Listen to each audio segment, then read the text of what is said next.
Hey, what's going on, guys? Mindaku7B here. Welcome back to another episode of NASCAR Thunder 2000. This is episode number 75 today for the Season 3 of Samsung Radio Shack 500 here at Texas Motor Speedway.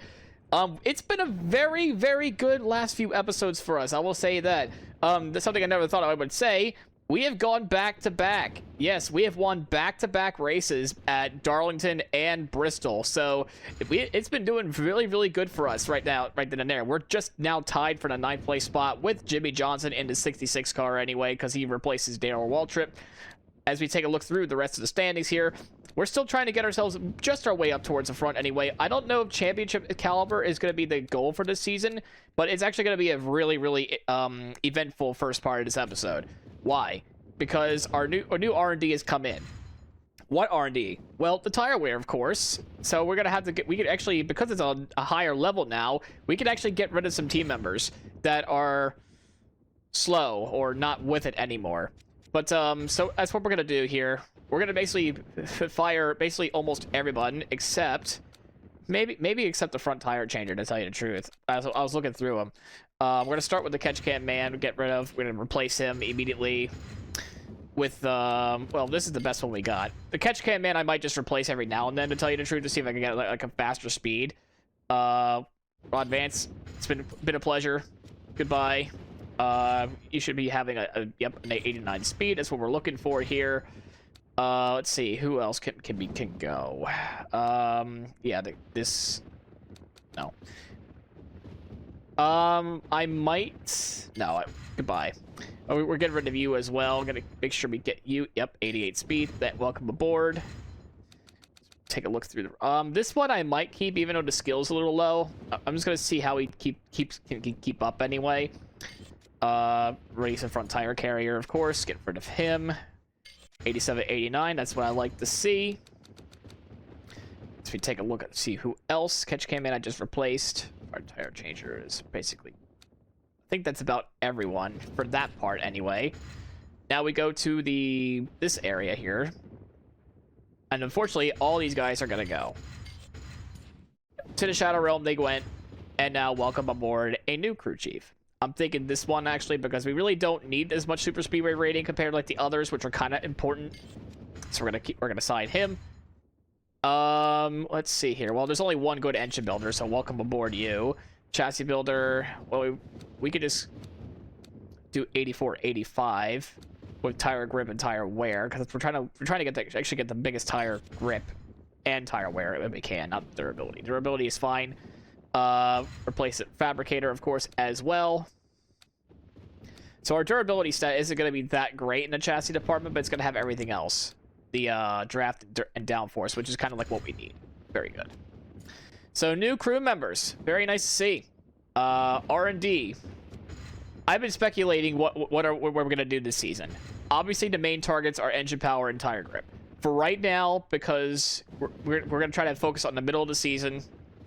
Atlanta is the biggest one I'm worried about, because no matter, I think somebody pointed it out to me as well. Like no matter what I do, I'm gonna be screwed anyway, because it's just the AI just too overwhelming. But I know I keep saying about straight line speed. We're going to have to hold off on that, unfortunately. That's going to be the next upgrade. This upgrade right now is most important. So that's going to appear in 9 races. That way we can build some chassis to have some better turning, especially for like the more difficult to turn tracks anyway, like on the schedule. So that's all they're said and good for that.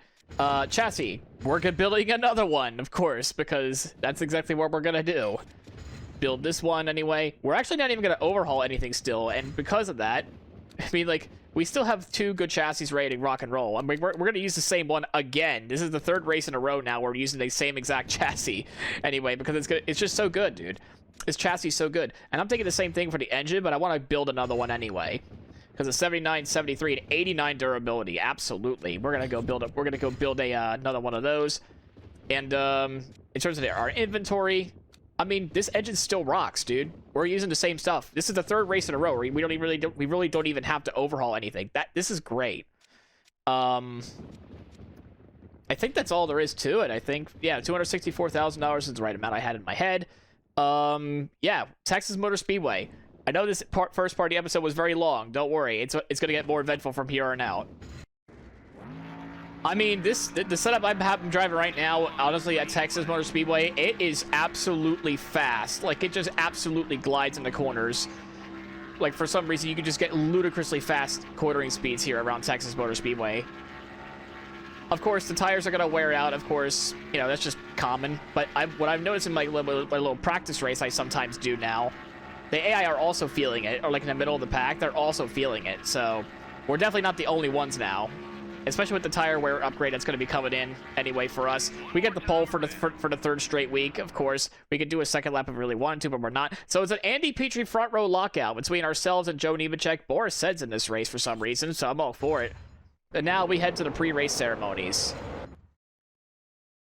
Welcome to Texas Motor Speedway in Fort Worth, Texas, and today's NASCAR Winston Cup race, the Samsung Radio Shack 500. What's in store for these drivers today, Barney? Texas is a D-oval, which is similar to Lowe's in Atlanta. It can be very tricky to drive through because it has a very narrow groove. These guys will have to be patient and plan their passes perfectly if they want a shot at victory lane. The 56 car has really focused in on his qualifying runs this year. Yeah, that team has made great strides in improving their qualifying setups, and it shows with all the top 10 starts they've made.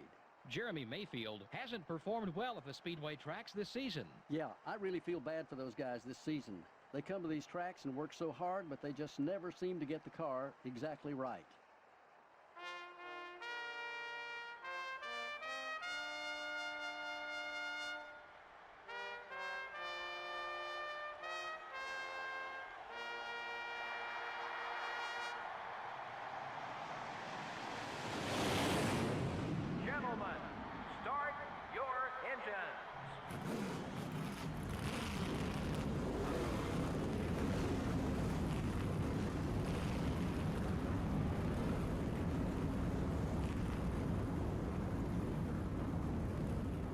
For the third straight week, we lead the way going into turn number 1. Hopefully we can manage to stay there for the third week in a row. That'd be really cool if they could see if we'd actually possibly do that. But of course, the AI are always going to be ludicrously fast no matter what we do, it looks like here. So it's going to be 83 laps around here, Texas Motor Speedway, as we're underway here in the Lone Star State, home of the trash Cowboys anyway. We lead them off. We're going to try to signal Joe Nemechek to go down to the bottom, and he does.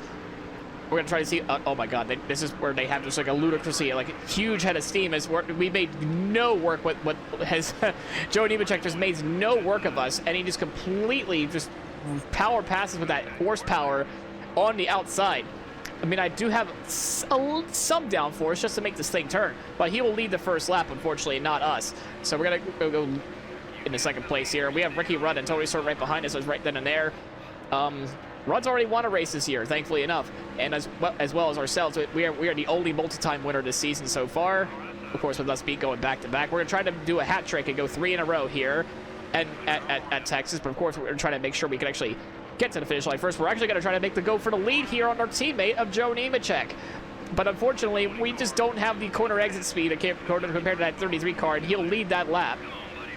So it's just still a side-by-side front row lockouts between ourselves. But man, we just don't have the corner exit. We're gonna slide up and nearly hit Ricky Rudd alongside as well. So Rudd's gonna take second away. They just pass us on the outside. I mean, and he's gonna go for the lead actually as well. Ricky Rudd's gonna go for the lead, and we're gonna try to take second away from our teammate. So we still can't even lead a lap, unfortunately for us. If we could just stay in the draft, though, we could just keep up with that. We just ran 28.5. It's probably the fastest lap I've ever done in even all my test races anyway. Because usually when I do the test races, I just start in the back or whatever and just try to work my way through the field and see where my car stands. But it's just a 4-car breakaway now between ourselves, Joe Nemechek, Tony Stewart, and Ricky Rudd. Rudd's gone though. Unfortunately, he is off and running the basically lead every single lap of this race, most likely, if I just continue to hold Tony Stewart up. 1 or 2 cars is fine, I can hold up, but not like 20-some cars anyway. So it looks like it's just now become a Andy Petrie Racing versus Robert Yates Racing affair, where we're just 1 and 4 and 2 and 3. You're probably wondering what happened to Tony Stewart. Unfortunately, I kind of gave him the brotherly shove a little too hard and just stacked the entire field behind him, unfortunately. I mean, he even lost behind Boris Said as well. I'm not sure if I want to include it in the video or not. I usually do my whole editing process where I don't talk anyway. But yeah, that's what happened. I kind of gave him a bit of a nudge on the right rear, and it has like the little the thing where the AI just swerve back and forth in this game, like when you hit them at a certain angle. They fixed it in Thunder 04, of course, as where we would just stick together like glue. But yeah, so now it's just Joe Nemechek still running in second. Of course, we're running in third. Tires, of course, are starting to fall off in terms of like lap time wise. We're still running in the third spot, though. This has been very good, and the pack behind us there isn't really catching us up either. So we picked a really good setup for this car today. Probably going to be the only complaint. Obviously, it's going to get tighter as the run goes on. I don't know if I want to make it looser. That's the only problem. I'm afraid of fixing something that isn't broken, if you know what I'm saying. I kind of left the setup the same as like the last 2 weeks anyway, in terms of like, well, I just lost third, but oh well. I kind of just left it alone and not like anybody like touches as like the pit stops happen or anything like that. I didn't want to touch anything. I kind of feel the same way here, but this is probably like the best setup I've had in Texas yet. I figured as much as where the tires are starting to fall. I figured as much. Too good to be true with all the fast cornering speeds that we have here. That's why I kind of figured that just doing the tire grips upgrades coming up next. And speaking of people, there they are. Stewart's back again. Earnhardt Sr.'s back again. We got Mark Martin coming up. I don't see Johnny Benson, though. He is the point leader, for those who don't know, in this playthrough. As much as it's hard to believe, well, it's true. The 10 car is leading the way in the points, but I don't see him anywhere. Not sure where Mr. Johnny Benson's going to be at, but now we're just holding on to this fourth spot as pretty much long as we can here anyway.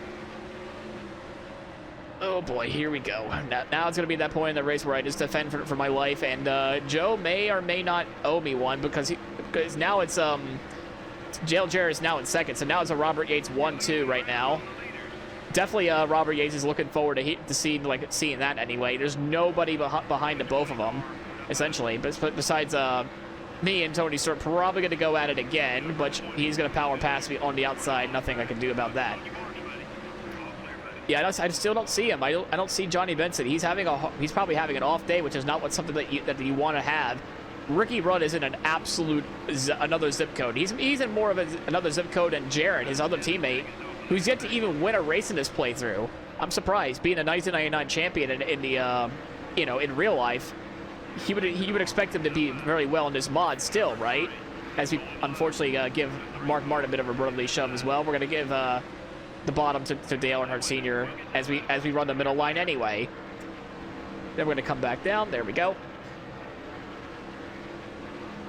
I feel like either way, it's like AI are just gonna be so fast on lap time wise. It's just inevitable. It's just inevitable that our tires are just gonna be like falling off because we're trying to go through these corners at such a ludicrous speed. Anyway.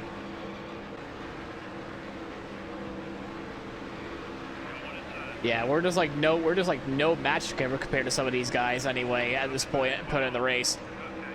Like we're just gonna be falling outside the top 10 here in just a second. We got the Burton brothers going to go 3 wide on me as I slide up to the top.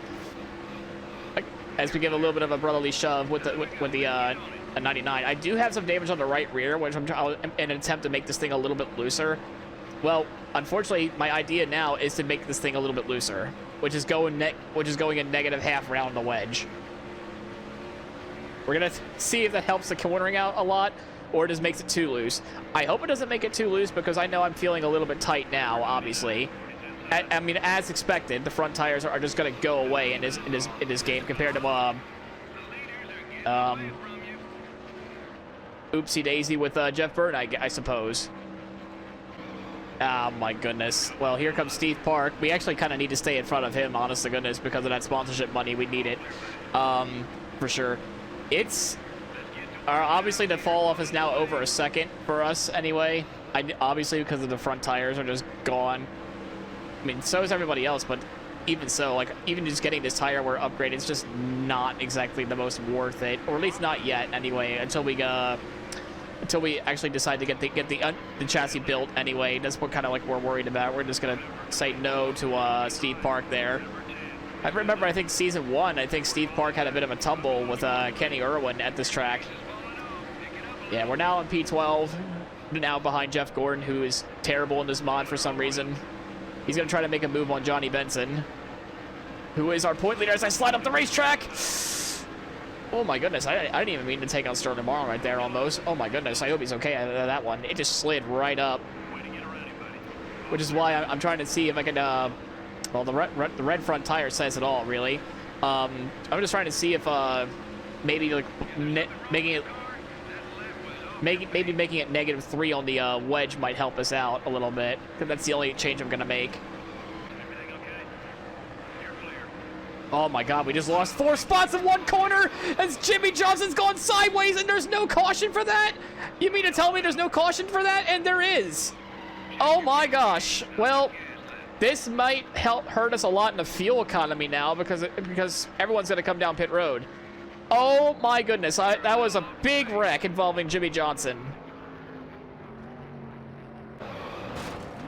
Jimmy Johnson upside down. Jeff Burton and Bill Elliott gets also involved as well. A massive pile up here at Texas.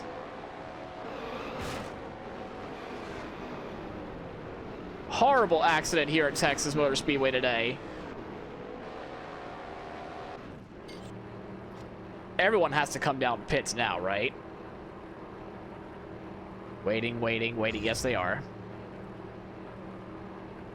Yeah, that was my fault there. 100%. That was my fault. No, we're not changing the tire pressure. It's the way it is. And that was a vicious accident. Jimmy Johnson's probably out of the race now because of that. That's my apologies there. Oh, there's some carnage going on pit road. All right, let's see what our pit stop's going to be. Checking the sheet metal.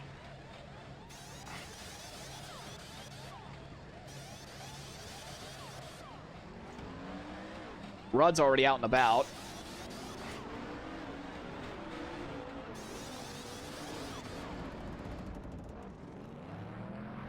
So we're out in P8. So that just jumbled up everybody. All right, so what's the order looking like? So the Yates duo are still leading the way. Okay. So apparently some people got lapped up. Both the road course ringers are in this race. What the hell? I didn't even notice Rotten Fellows was even here now until just now. Jimmy Johnson's a lap down, mostly. Yeah, he is, and he's gonna probably cause debris everywhere on the racetracks. And apparently Elliott Sadler was also out of the race. Apparently, we had a mediocre restart. Try to get to that bottom lane, but we're kind of stuck right now with our man Bobby Hamilton blocking the way. I mean, this is my first time driving with a -3.0 wedge. I have yet to even try it. We're about to get passed by Scott Pruitt on the restart. Wow. Okay. Okay, we're gonna go around him on the inside, most likely in his corner, because we just have the quartering speed now.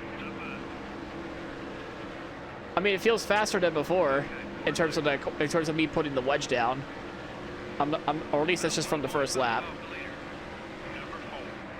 The damage might be a bit of a factor with all these on the lap cars being in the way. We're P8 still. Yeah, sorry, sadly enough to Jimmy Johnson for causing that accident there, as well as Jeff Burton as well. I forgot he was also involved. He's the one that ended up getting the fatality to begin with. Accident turn 3, that is not the case, my guy. That is debris, probably coming from Jimmy Johnson, right?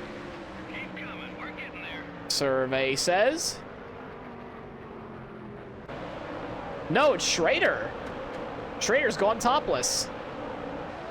The man from the last episode who would finish second. Oh, we don't need to see that again. Obviously no dice on pit road, really. Too soon. We'll have enough fuel to make it now, though. But we're gonna get to that bottom immediately. Sorry, Bobby. I know you're my man, but I need this more than you do right now. And just try to protect that top from Earnhardt as well. Hold up both lanes as much as we can on this first initial 2, but then we lose the spot to Biggie, the Big Cheese himself. We lost that spot and may be able to get that back because there's lap traffic involved, and now we can actually get back up to top speed. Like I said, this is one of those arguments where I said I need that straight line speed or not just acceleration boost.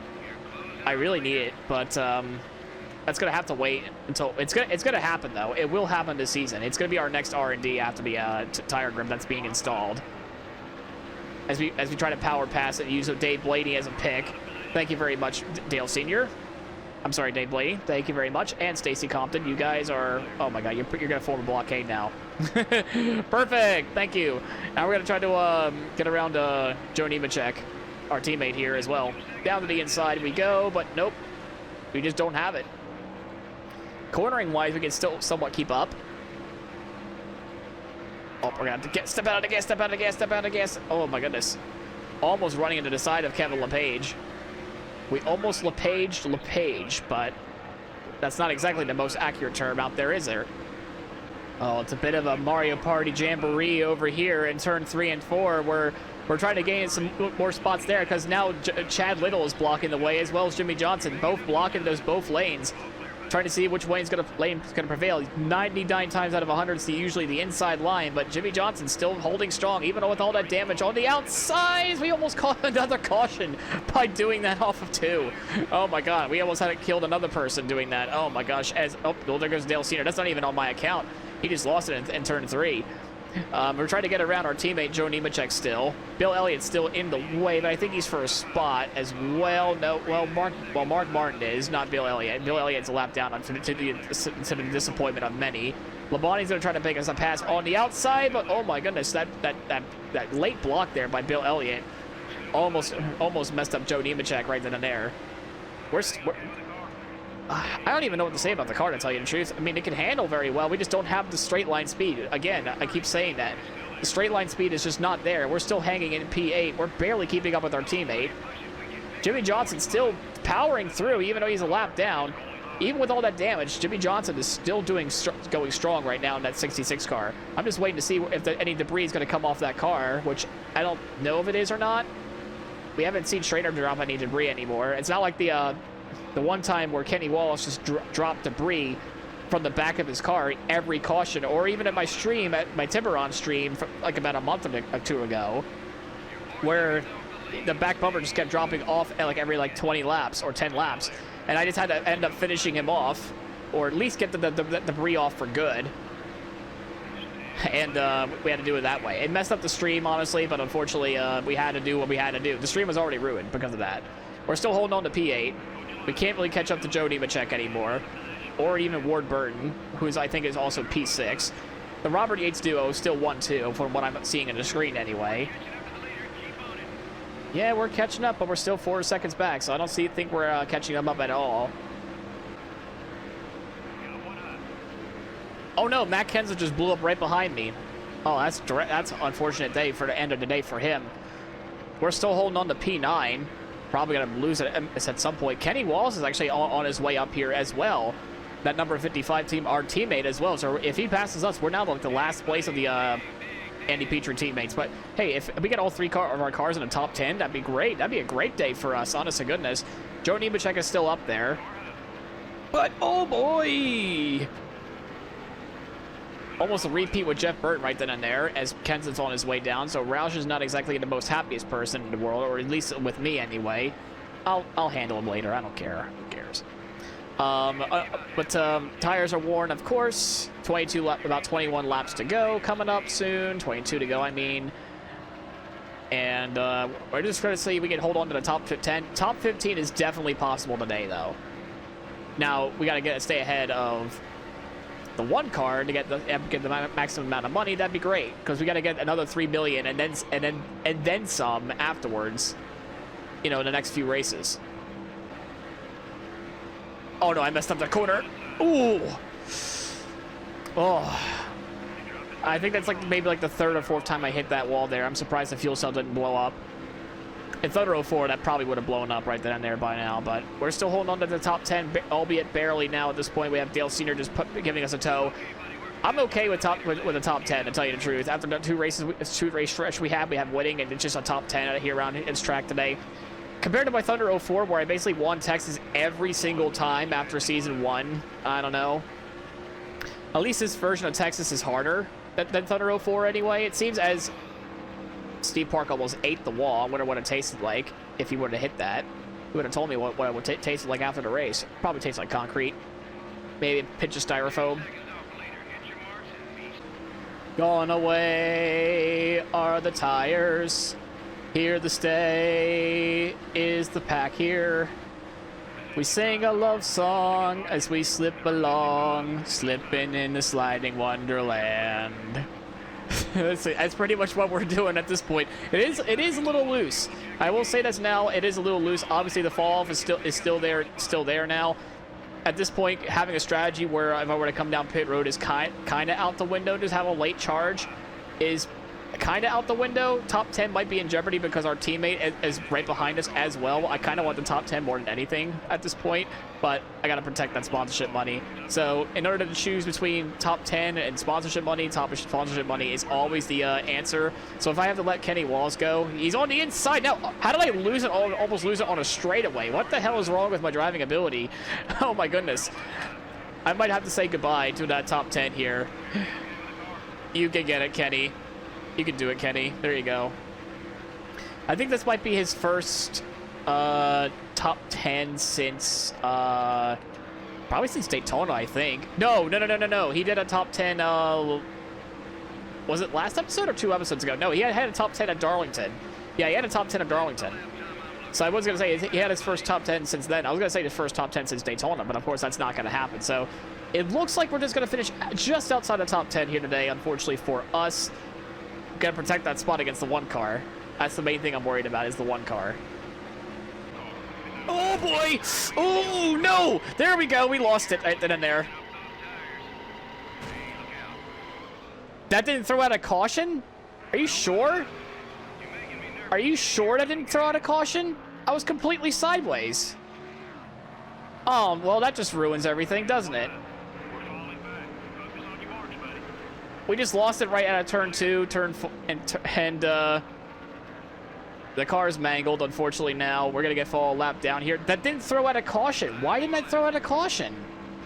I was completely sideways. I was nearly stopped on the racetrack, so I'm not sure why exactly it threw out the caution. We just lost the car. The tires are completely gone, as you can see. The rear tires, it just finally gave way. I didn't realize. I should probably not have just done that to the race leaders there. I probably just costed Dale Jarrett that race win now. Yeah, there he goes down the inside. Ricky Rudd does. The man who has not won in this playthrough at all is now going to lose because of me. Uh-oh, there's more smoke in front. I don't think this is over just yet. I'm watching this battle in front of me, and looks like Rudd has it. I just screwed over Dale Jarrett. Oh boy, I just screwed over Dale Jarrett. Unless he can get around it, the lap car's there. He's on the inside now. I'm watching this battle. Never mind, he's also on the inside. I am so sorry to Dale Jarrett. That's all I have to say about that. We just, at late race spin, really costed us. I should not. I knew I shouldn't have gone that low on the wedge. I had to try it though. I had to do something. But yeah, it looks like I don't even know we're gonna be able to make it on fuel. To tell you the truth, but we're gonna have one more lap besides that. So this is the last lap for us. We're going to lose the spot to Jimmy Johnson, who, remember, got involved in that serious accident caused by us earlier. So now it's all karma from here on out, boys. Oh boy, hold on to the car for at least to the finish anyway. So we would not have been able to make it on fuel anyway. So I guess it's kind of like fair and all that. I just can't believe it just didn't throw out a caution though. I'm surprised it didn't. Man, that spin hurt us. We had a top 10, top 15 run, and we threw it away. The finish does not tell the story, unfortunately. That finish, and Dale Jarrett ended up winning, thank God. I'm sorry. This is the kind of finish the fans love to see. Yeah, these NASCAR Winston Cup races can be hundreds of laps, yet when all is said and done, sometimes there's just a few tenths or even less separating the leaders. That was incredible. And the 56 car couldn't do much with his top 10 start. Well, I'm sure he's not very happy about his finish. That whole team really thought they had the car to beat in this one. Sometimes things just don't work out like you planned, especially in this NASCAR Winston Cup series. This has been NASCAR Winston Cup Racing, brought to you by EA Sports and MRN. So long, we'll see you next week at the Martinsville Speedway. So it was Dale Jarrett who finally gets himself his first win of this entire playthrough, his first win since '99. This has been a rough stretch for Mr. DJ here. He's finally got himself that elusive race win for the last, wow, 3 seasons anyway. We just threw our own finish away, unfortunately, today. We had a top 15 car all race long, essentially, but we just threw it away. And the caution didn't come out either. That didn't really not help us at all either. So that's really unfortunate there. But it just doesn't tell the whole story where we finished, unfortunately. Yeah. But Dale Jarrett, you're a race winner today. And as for us, we have a car to fix. Martinsville's up next. Oh, we just pissed that one away. I'm not gonna lie. We just pissed that great finish away. Can't believe I did that, man. I just cannot believe it. Okay, well, the margin of victory was pretty small, but yeah, at least Dale Jarrett ended up winning this race today, despite Ricky Rudd dominating the entire way through. Dale Jarrett finally gets his first win of this playthrough. Finally. It took him 75 episodes to finally get one. My goodness. Stewart 3rd, Rusty Wallace 4th, Labonte 5th, Mark Martin 6th, Ward Burton 7th, Earnhardt 8th, Nemechek 9th, and Kenny Wallace 10th. So both the Andy Petrie cars ended up finishing 9th and 10th. Very nice. That caution, though, that should have happened. I'm not going to lie. I was completely sideways and nearly stopped on the racetrack in front of the field. So this doesn't make any sense, but my own fault for making the car too loose to begin with. Trying to see if I could make the car turn better in the longer run, but I guess not. Well, I'll tell you this, though. That finish does not tell the whole story of how good our car was, though. It was a good car. It was. I just overdriven it on worn tires trying to make the thing turn, and we ended up spinning out after making contact with the outside wall. It does not tell the whole story about the day, though. It did not tell anything about the whole story. But, goddamn, we really need a top 5 at Charlotte, though. And the reason why I say that is that way we could win Richmond, the second Richmond race, and just get the jackpot 5 there. But, yeah, it's not great. Not a great finish, but we ended up finishing pretty bad. But we did pretty well overall, I would say, in that episode. So maybe Season 4 we can actually compete for the win at Texas. Who knows? But anyway, if you guys like the video, please leave a like, comment, subscribe. It helps out the channel quite a bit. And as always, we'll see you in the next one at Martinsville. See you guys then.